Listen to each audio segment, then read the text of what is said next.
আসসালামু আলাইকুম, সবাইকে জানাই শুভেচ্ছা স্বাগত। আজকের ভিডিওতে আলোচনা করব 2023-24 শিক্ষাবর্ষে প্রিলিমিনারি মাস্টার্সে ভর্তি সংক্রান্ত যাবতীয় সব তথ্যাদি। জাতীয় বিশ্ববিদ্যালয়ের 2023-24 শিক্ষাবর্ষে প্রিলিমিনারি মাস্টার্স নিয়মিত যারা আবেদন করেছেন সেই আবেদনের মেধা তালিকার ফলাফল আগামীকাল 2রা মার্চ বিকাল 4টায় প্রকাশিত হবে। কর্তৃপক্ষ অনেক সময় 4টার আগে বিকাল 3টা থেকে ফলাফল অনলাইনে প্রকাশ করে থাকে। এখন জেনে নেওয়া যাক কীভাবে ফলাফল দেখবেন। ফলাফল দেখার জন্য ভর্তির প্রাথমিক আবেদন ফর্মের স্টুডেন্ট কপি অংশ থেকে রোল ও পিন নাম্বার দিয়ে জাতীয় বিশ্ববিদ্যালয়ের ভর্তি বিষয়ক ওয়েবসাইটের প্রিলিমিনারি টু মাস্টার্স রেগুলার অপশনে লগ ইন করতে হবে এবং ওয়েবসাইটের পাশাপাশি মোবাইলে SMS করেও জানতে পারবেন। যে কোনো মোবাইল অপারেটর থেকে SMS করুন NU space ATMP roll number লিখে 16222 নম্বরে পাঠিয়ে দিন।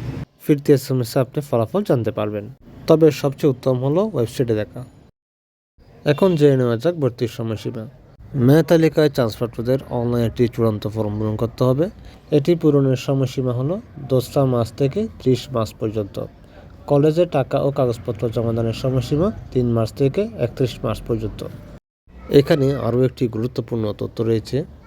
2023-24 শিক্ষাবর্ষের মেধা তালিকায় চান্সপ্রাপ্ত কোনো শিক্ষার্থী জাতীয় বিশ্ববিদ্যালয়ের কোনো শিক্ষা কার্যক্রমে অধ্যয়নরত থাকলে তাকে 12 মার্চের মধ্যে আগের ভর্তি বাতিল করতে হবে, নতুবা দ্বৈত ভর্তির কারণে ভর্তি বাতিল হবে। তারপর ভর্তির জন্য আবেদন করতে পারবেন। অনেক শিক্ষার্থী বিষয়টি বেশ গুরুত্ব সহকারে নেন না। পরবর্তীতে জাতীয় বিশ্ববিদ্যালয়ে দ্বৈত ভর্তির কারণে অনেকের ভর্তি বাতিল করে এমন রেকর্ড রয়েছে, তাই বিষয়টি গুরুত্ব সহকারে দেখবেন। এখন কথা বলবো ভর্তির জন্য প্রয়োজনীয় কাগজপত্র সম্পর্কে। ভর্তির জন্য কলেজ ভেদে 8 থেকে 60টি কাগজপত্র লাগতে পারে। প্রথমে লাগবে জাতীয় বিশ্ববিদ্যালয়ের ওয়েবসাইট থেকে পূরণকৃত রঙিন চূড়ান্ত ফর্ম। এটি 1 কপি, কিন্তু থাকবে 2 পৃষ্ঠা। আপনারা যখন ডিগ্রিতে ভর্তি হয়েছিলেন তখন একটি ফর্ম পূরণ করেছিলেন, ঠিক একইভাবে এই ফর্মটি পূরণ করবেন। এরপর লাগবে কলেজের ভর্তি ফর্ম 1 কপি। এই ফর্মটি কলেজের ওয়েবসাইট বা সরাসরি কলেজ থেকে সংগ্রহ করতে পারবেন। এরপর লাগবে দ্বৈত ভর্তি আইন সংক্রান্ত অঙ্গীকারনামা 1 কপি, SSC HSC পাশের মার্কশিটের ফটোকপি 1 কপি, ডিগ্রি পাশের মার্কশিট রেজিস্ট্রেশন কার্ডের ফটোকপি 1 কপি। তারপর লাগবে সদ্য তোলা পাসপোর্ট সাইজের রঙিন ছবি 2 কপি লাগতে পারে। সবশেষে লাগবে ফি পরিশোধের রসিদ 1 বা 2 কপি। এখন কথা বলবো ভর্তি ফি নিয়ে। ভর্তি ফি কলেজ ভেদে ভিন্ন ভিন্ন হয়ে থাকে। সরকারি কলেজে একরকম, বেসরকারি কলেজে অন্যরকম। সরকারি কলেজে সাধারণত MSS MA MBA গ্রুপের ক্ষেত্রে 4100 থেকে 4700 টাকার মধ্যে হয়ে থাকে। MSc গ্রুপে 4500 থেকে 5000 টাকা। আবার এখানেও ভিন্নতা রয়েছে, কারণ সকল সরকারি কলেজ একই ফি নেয় না। কলেজগুলো নিজেদের মর্জি অনুযায়ী ফি নির্ধারণ করে থাকে। বেসরকারি কলেজে ফির পরিমাণ একটু বেশি। MA MSS MA MBA গ্রুপের ক্ষেত্রে লাগতে পারে 5000 থেকে 5500 টাকা। MSc গ্রুপের ক্ষেত্রে আরও বেশি, এক্ষেত্রে লাগতে পারে 6000 থেকে 10000 টাকা।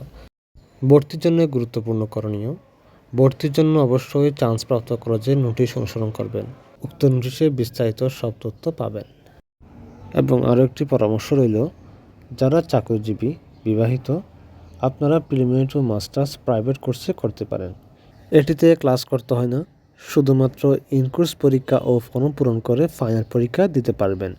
অন্যদিকে নিয়মিত প্রোগ্রামে অবশ্যই ক্লাস করতে হবে। এক্ষেত্রে 60% ক্লাসে উপস্থিত না থাকলে আপনি ফর্ম পূরণ করতে পারবেন না। তবে প্রাইভেট প্রোগ্রামের ক্ষেত্রে কিছুটা সীমাবদ্ধতা রয়েছে। প্রাইভেট কোর্সে MSc গ্রুপের বিষয় এবং সমাজকর্মের বিষয়টি থাকে না, তাই এই বিষয়ে শিক্ষার্থীদের প্রিলিমিনারি মাস্টার্স করতে হবে রেগুলারে। আরও একটি গুরুত্বপূর্ণ তথ্য, যারা প্রিলিমিনারি মাস্টার্স জাতীয় বিশ্ববিদ্যালয়ের প্রাইভেট কোর্স থেকে করবেন, আপনাদের অবশ্যই মাস্টার্সও প্রাইভেট কোর্স থেকে করতে হবে।